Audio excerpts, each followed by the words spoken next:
কি হাঁসের মাংস আছে, এই মাছ এবার কি দেখেন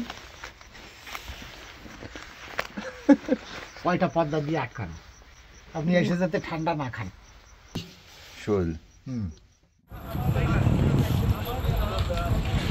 আমন্ত্রণ সবাইকে, আশা করি ভালো আছেন। হঠাৎ করেই সুন্দরবন যাওয়ার শখ জাগলো।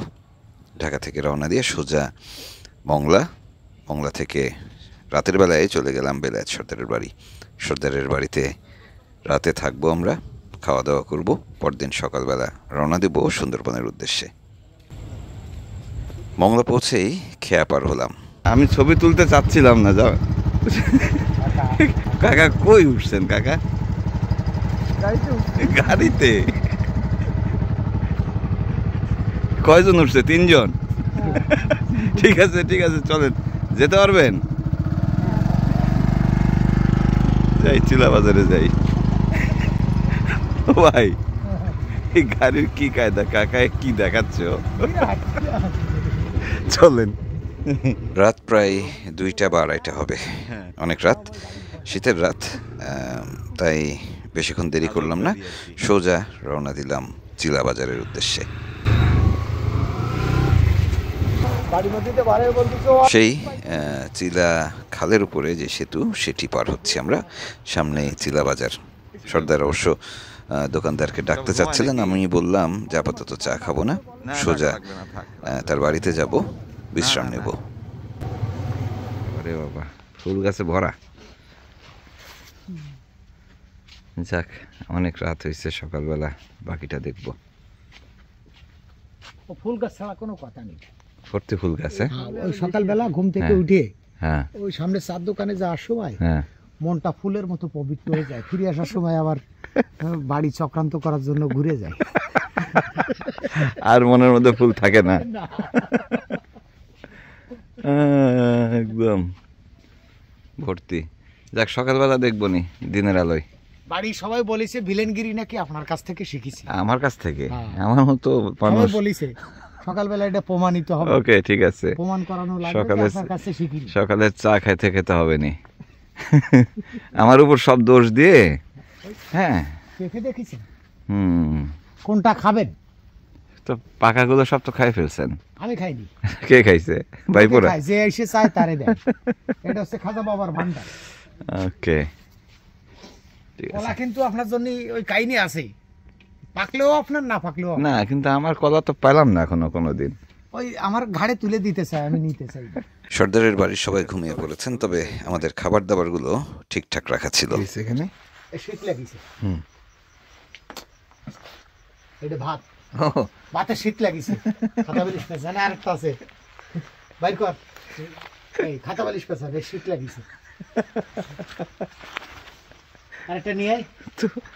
ওর একটু খাতা বালিশ পেঁচায় দেওয়া যেত না? ও যে আমাকে ভিতরে যে শোন। হ্যাঁ, ও মহা বিরক্ত হয়েছে। আমরা আসছি রাতের বেলা, এই দেখেন চুলা রুমের মধ্যে শুইছে। জেনুইন খাতা বালিশের খাতা। এবার কি দেখেন কয়টা পদ্মা দিয়ে আটকানো, আপনি এসে যাতে ঠান্ডা না খান। ও আচ্ছা আচ্ছা আচ্ছা, নুডলস না, কি? এইটাই তো পিঠা, মুখে দিয়ে দেখেন।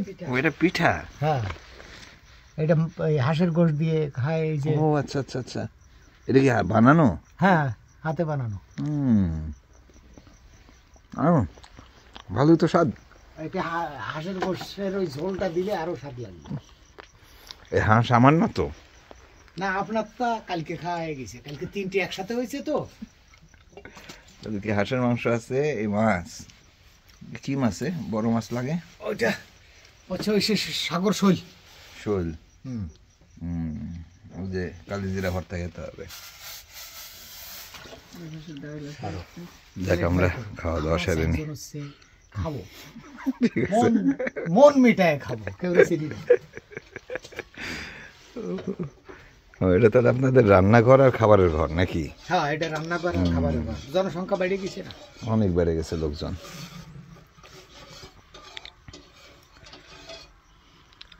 ওই জায়গায় কি গরম হচ্ছে? ডাল। ডাল। এটা 3টার সময় না খেয়ে যদি একটু রাত 10টা দিয়ে খেতে পারতাম, হ্যাঁ এই খাবার খুব মজা হতো। এদিকে দেখেন একজন গেস্ট আছে সাথে, ওই যে দেখেন, এই হ্যালো। রাতের খাবার দাবার সেরে ঘুমিয়ে পড়লাম। বেশ শীতের রাত, তবে কষ্ট হয়নি, কারণ শোয়ার আয়োজন ছিল বেশ আরামদায়ক। আমাদের একটু বিশ্রামও নিতে হবে, কারণ পরদিন সোজা আমরা রওনা দিব সুন্দরবনের উদ্দেশ্যে। একটি ঝটিকা সফর বলা যায়, বেশ পরিশ্রমের সফর হবে সেটি। এটা কি? এটা হচ্ছে কফি, শালগম। শালগম। ঘুম থেকে উঠেই সকালের নাস্তা সেরে নিলাম, তারপরে যথারীতি সর্দারের যেই ক্ষেত খামারগুলো সেগুলো একটু দেখতে বের হলাম। পাট হয় কিন্তু, এটা পাট গাছ জানেন? কোনটা? এটা কি এর পাট? হ্যাঁ, না সুপড়ি, এটা পাট পাট, ওখান থেকে পাট হয়। তাই? এখানে কি লাগাইছেন? এটা যে লাল শাক দিছে, কি কি দিছে, মা দিয়ার অভাব নেই, খায় গেছে। খাই গেছে, ভাগে নেই। আমার ভাগের তো থাকে না, আমার ভাগেরটা তো শেষ হয়ে যায় খালি।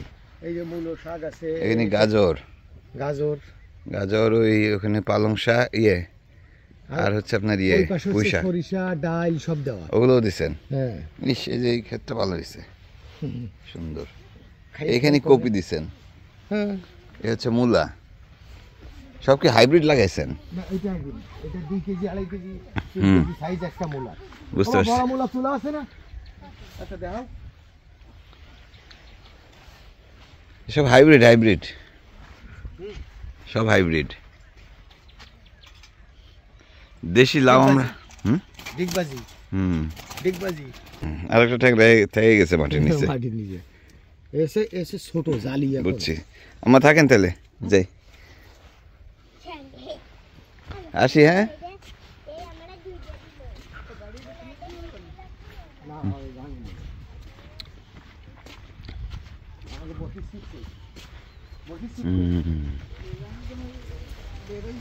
না না, ওটা তো সিপ আরেকটা রয়েছে। ফুল গাছে তো ভরাই ফেলছেন।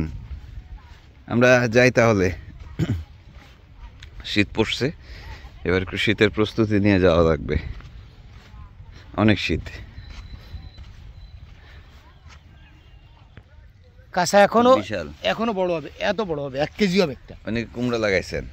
এই কুমড়ো, এই লাউ, এই হুম। মিষ্টি, হুম, ওই পাশে বেগুন, টমেটো কি পড়া পড়িছে দেয়, সেই সব দেশি টমেটো। দেশি এগুলা? হ্যাঁ, হাইব্রিড না। এই যে এই টমেটোগুলো এইরকম বড় বড়। তো এখানে গত বছর না ছিল তরমুজ, তরমুজ, তরমুজ, তরমুজ উঠে দিছি। তরমুজ খাবো না, তরমুজ লাগাইছি ওই পাশে। ওই পাশে। আচ্ছা, এখানে পানি বেশি লাগে, এই জন্য বুঝতে পারছি। চলেন যাই আগে, প্রচুর পানি দিয়ে লাগে। আজকে তাও ভাগ্য ভালো, রোদ উঠছে আজকে। সুন্দরবন উপকূল পশুর নদীর পাশের এই জনপদ, লবণ পানির জনপদ। এখানে ফসল হওয়া কিন্তু খুব সহজ কথা নয়, তারপরেও এরা চেষ্টা করে। যাই হোক, ছোট্ট এই পর্বটি শেষ করছি, আজকের মতো বিদায় নিচ্ছি। কাল আবার দেখা হবে, ঢুকবো সুন্দরবন।